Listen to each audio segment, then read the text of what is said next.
A meeting house, We had some wonderful times. by its very definition, is a place to gather and talk. Our stories are messy, they're complicated, they're beautiful. They're our stories, and we have to tell them. We have to tell them. Otherwise, they'll be forgotten, left behind as the hands of time move forward. And so these women gather. It's our story to tell. Members of the National Council of Negro Women, the St. Petersburg Metropolitan Section, founded right here in the early 1940s. It was just a little 2-bedroom wood frame house. Purchased by a Mrs. Fannye Ayer Ponder at a time when the city was segregated. This was a place that nobody could be turned away. There's a difference between ownership and being permitted to do something. Thelma Bruce is now the council president, and Gwendolyn Reese, a member who grew up 2 doors down from Ponder on 5th Avenue South, known back then as the Sugar Hill neighborhood. There was a white, not quite picket, but a white wooden fence.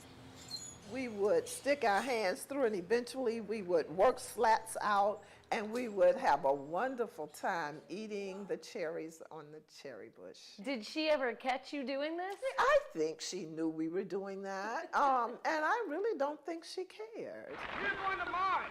Ponder was busy advocating for her community, a champion for both women's and civil rights who registered black women to vote, and also a patriot who sold war bonds, $85,000 worth in a single night. Reese calls Ponder a woman of influence, whose husband, Dr. James Ponder, was the first African-American physician at segregated Mercy Hospital. They walked in circles that not everyone could walk in, and no matter what circle Fannye Ayer Ponder happened to be in, she talked about the needs of her community. She was fighting for equity and equality. Ponder made an impact, but her mission, the council's mission, is far from over. To lead, develop, and Familiar words recited at the beginning of each meeting that have just as much meaning now as they did more than 80 years ago. You mentioned earlier that it looks different. Things have changed, but a lot of the issues